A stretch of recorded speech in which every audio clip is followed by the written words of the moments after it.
There's also this belief, of course, that if I say no, or if I say no, I feel guilty, right? If I say no, that I'm guilty. How many of you got that feeling, that sense, that if I say no, I'm going to feel guilty? It's not a big problem for many of you? Okay, great. Okay, great. But you say yes anyway. And immediately you feel that little pang in your gut, like, why did I say yes? But here's the kicker. If you'd said no, you also would have felt bad, right? Guilt.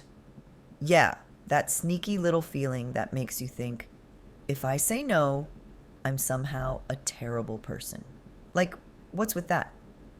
But hey, let's pause for a sec. We'll get back to this guilt thing in a bit. Trust me, it's going somewhere. All right, so you know that feeling, right? The one where someone asks you to do something, maybe at work, maybe with family, and you know you don't have the time or energy, but you say yes anyway. And immediately you feel that little pang in your gut, like, why did I say yes? But here's the kicker. If you'd said no, you also would have felt bad, right? Guilt. Yeah, that sneaky little feeling that makes you think, if I say no, I'm somehow a terrible person. Like, what's with that? But hey, let's pause for a sec. We'll get back to this guilt thing in a bit. Trust me, it's going somewhere. Well, let me tell you about guilt a little bit, because you need to learn to get into a different relationship with guilt. Okay? So, we will do anything not to feel guilty. There are two ways to deal with not wanting to feel guilty. One way is never to say no. Then you never have to feel guilty. You're always saying yes, yes, yes, yes, yes, yes. Except you're going to get headache, back spasms, dry mouth, lack of sleep, fatigue, stress, overwhelm, frequent colds, and finally some disease or depression. But you never said no. So you never had to feel guilty. The other way some people deal with the feeling of guilt is that they just shut down their conscience altogether. So they never feel the guilt because they totally shut it down.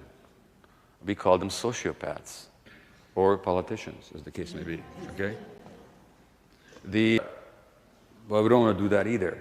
The only way to deal with guilt is to make friends with it. When you try not to feel it, when you try not to feel guilty, you always end up in trouble. So I want to give you a story about how to relate to guilt. Okay? So let me tell you a story from the Bible. You've read the Old Testament or you've seen the movie The Ten Commandments. You know how the Jews are slaves in Egypt, right?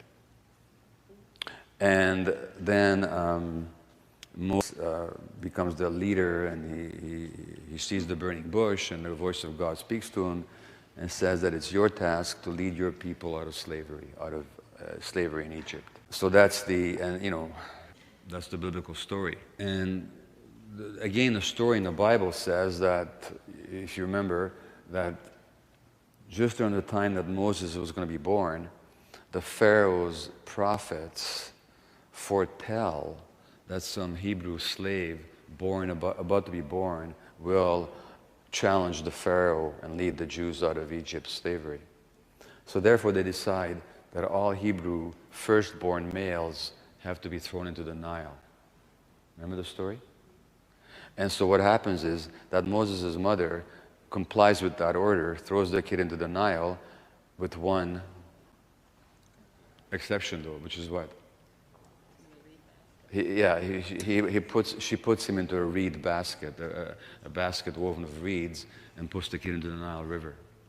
And then the story in the Bible says that Moses floats down the Nile and is fished out of the water, pulled out of the water by who? Remember that? Not a lot of Bible scholars here. You haven't seen the movie The Ten Commandments? Charlton Heston. Okay, well, okay, but this is before your time. I got it. Anyone remembers who pulls Moses out of the water? Sorry? The queen, the Pharaoh's daughter. You're close. The Pharaoh's daughter. The Pharaoh's daughter. Okay? In fact, what Moses means, the word Moses means pulled out of the water. And so Moses is pulled out of the water by the Pharaoh's daughter, so he's actually brought up at the Pharaoh's court. And I won't go on with the story, except to tell you that the Bible also says that Moses was a stutterer. He had a speech impediment. So when it came time for him to speak to the Pharaoh later on, decades later, he didn't do the speaking. It was his brother Aaron that did the speaking for him. Now, you're wondering, what this got to do with guilt? Okay, well, I'm getting there. There's a legend that's not in the Bible, but an ancient Hebrew legend that explains how Moses becomes a stutterer. And here's where I need your attention, because I'm going to ask you a question. The story is that Moses is being brought up by the Pharaoh's daughter at the court like a little prince. And the Pharaoh's soothsayers once more prophesize that this kid is going to challenge the Pharaoh's authority when he grows up. And if that's true, they have to kill him. So they decide to put him to a test. And the test is this, that they put in front of him two sparkling objects. One of them is a glowing ember of coal, and the other is a royal diamond. If Moses chooses the diamond, it means that he's got royal ambition and he has to be killed. So they put these two sparkling objects in front of the little toddler Moses, and he's delighted, and his eyes light up, and he looks at these two scintillating, sparkling materials, and he starts to reach for the diamond. At which moment, Gabriel, an angel of God standing behind him, grabs his arm and puts it onto the coal, which Moses picks up and, like a toddler will, brings it to his lips and burns his lips, and that's where he develops a speech impediment. Okay? Now the question I have for you now is to decide in your own mind, was that angel Moses' friend or enemy? And what would you say, some of you? What would you say? Okay, so you're still with me, right? Now, I don't know about you, but for a long time, I didn't really think too much about why saying no made me feel like such a jerk. I just figured guilt happens, whatever, move on. But let's unpack that a little. See, Dr. Gabor Maté, yeah, that guy who talks a lot about emotions and stuff, he's got this whole thing about guilt. He's like, guilt? It's actually an old friend. Weird, right? Like, how is something that makes you feel crappy supposed to be your friend? So here's where it gets real interesting. Maté uses this story from the Bible. Moses, you know him? Yeah, so when Moses was a baby, the Pharaoh's daughter found him floating down the Nile in a basket. But before all that, there's this legend where Moses, as a toddler, had to choose between a diamond and a glowing ember. If he picked the diamond, it meant he was ambitious, which would have gotten him killed. But if he went for the coal, he'd survive. So what happens? An angel steps in and pushes his hand toward the coal, and he ends up burning his lips, which is why he had a speech impediment later on. Now, here's the twist. Maté asks us if that angel was Moses' friend or enemy. Think about that. The angel saved his life, but also kind of hurt him, right? Same with guilt. It protects us when we're young. It makes sure we follow the rules so we stay in our parents' good graces, so we feel safe, loved, attached. But as we grow up, that same guilt doesn't evolve with us. It's stuck in that old, outdated survival mode still whispering in our ear.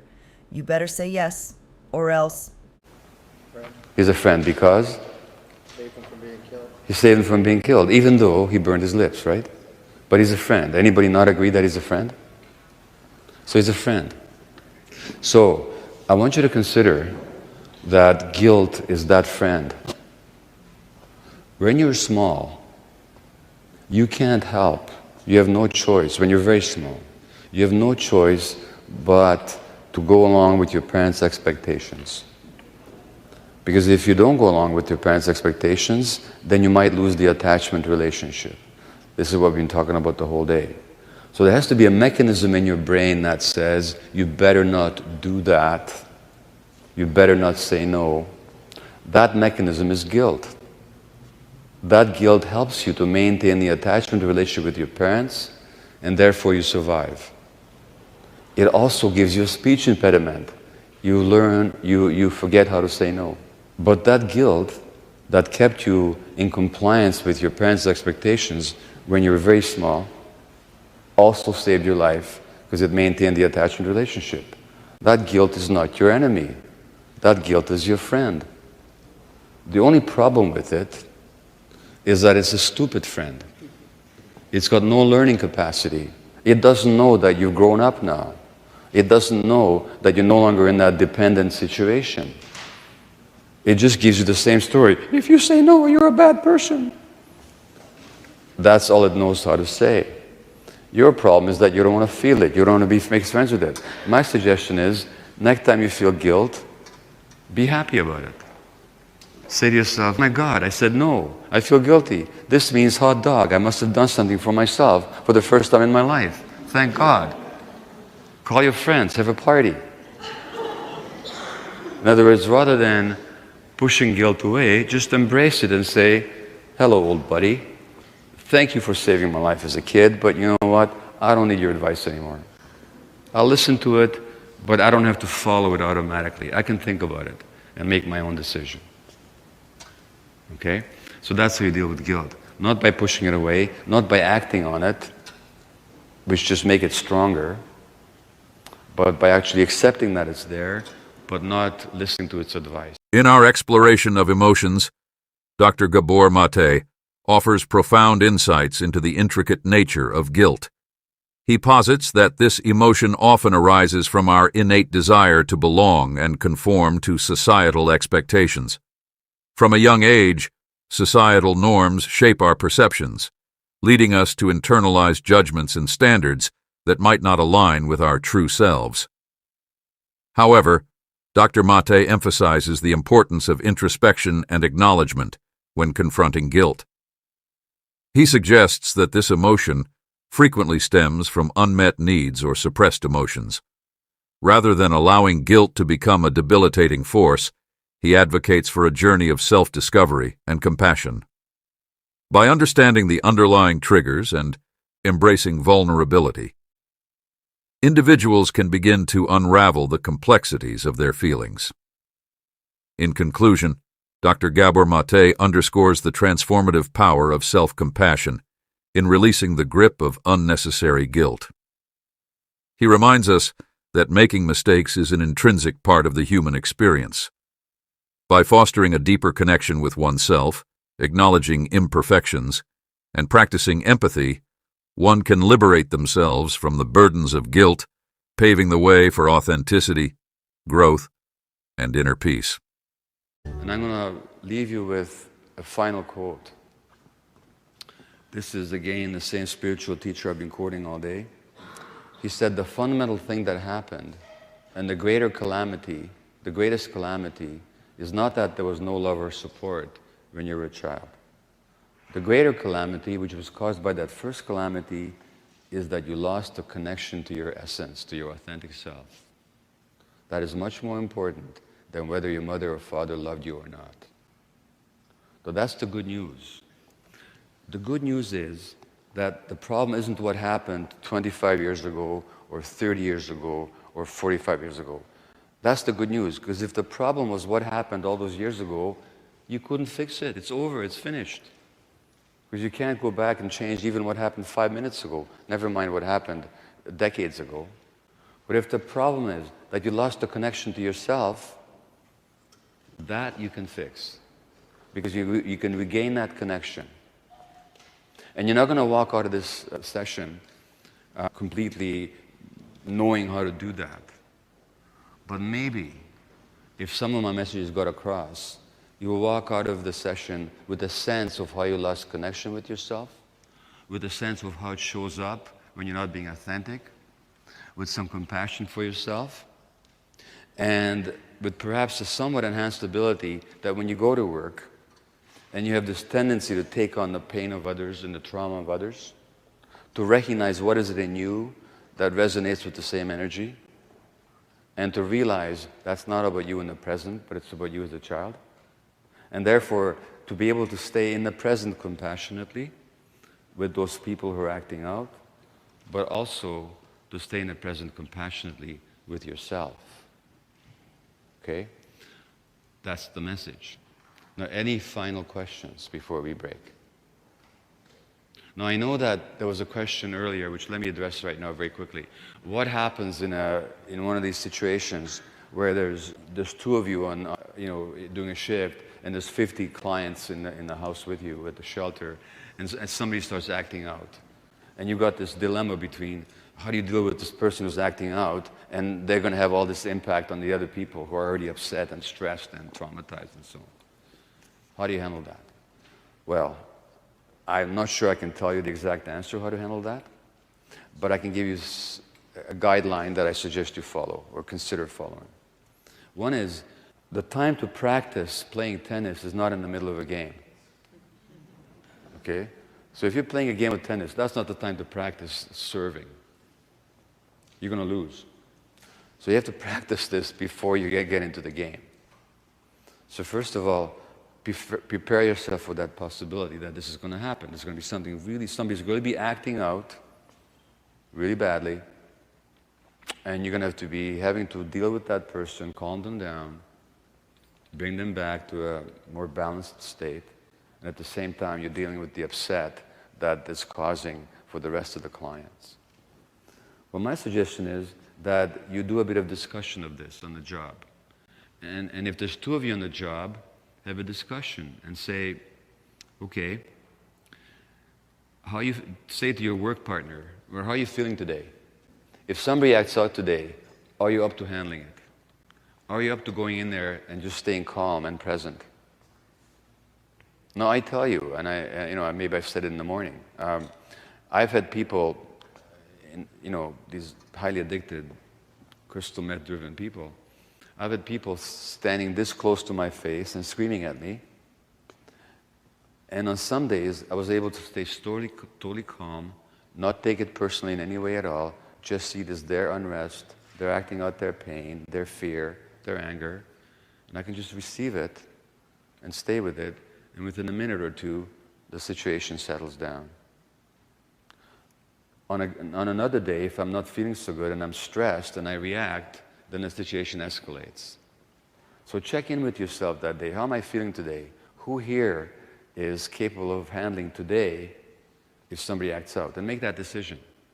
And then that's the designated person. And then the other person's job will be with the others and to calm them down. In other words, you do some practice, you do some preparation. So you're not in a reactive mode, but you're in a responsive mode. Response means that you take responsibility, that you're not automatically triggered, but that you're simply acting in the present moment. So if you've got that kind of partner that you're working with, just make that decision today, doing this shift. Or maybe it depends on who's acting out. Maybe some person triggers you more than the other person. Then it's the other person who should deal with it. So just make those decisions. And then make it your conscious decision that, okay, today it's going to be me with such and such a person. I'm going to stay present. I'm not going to take it personally, as best I can. And then my partner's job will be to stay with the others, rather than both of you running around, triggered and reactive. So that would be my tentative answer to that particular question. Try it, see if it works. I wanted to talk to you guys a little bit and have be able to sort of wrap up the day. I think in our work we are constantly reacting. We're reacting to the behaviors and the emotions that the kids put in front of us. The pace is frenetic in all of our programs, and the work's unpredictable. We never know what's coming through the door. And I think one of the things that's been of value for us today is that Dr. Maté has really made us stop and look at ourselves. And I want to thank all of you who were brave enough to share your stories, which I think enriched the learning of the whole group. The second message I think that's been really valuable today is that sense of possibility, not just in ourselves, but in our youth. And I think that's a real message of hope to take forward as we journey with our youth. So thank you very much. My pleasure. Thank you.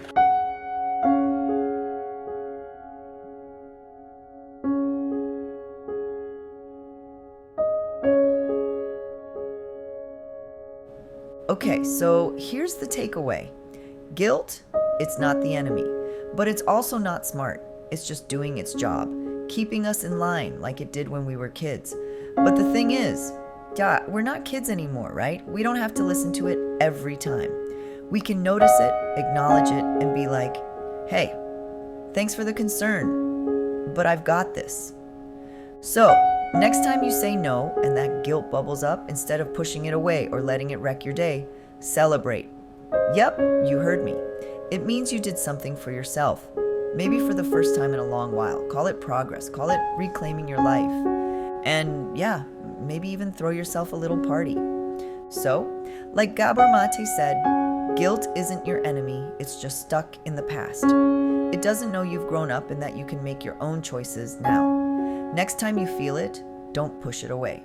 Acknowledge it, thank it, but then remind yourself, you've got this. And hey, if this resonated with you, do me a favor, hit that like button and drop a comment below about your own experiences with guilt. I'd love to hear your thoughts. Don't forget to subscribe to Inside Serene, your home for mental fitness. Let's keep building that emotional resilience together.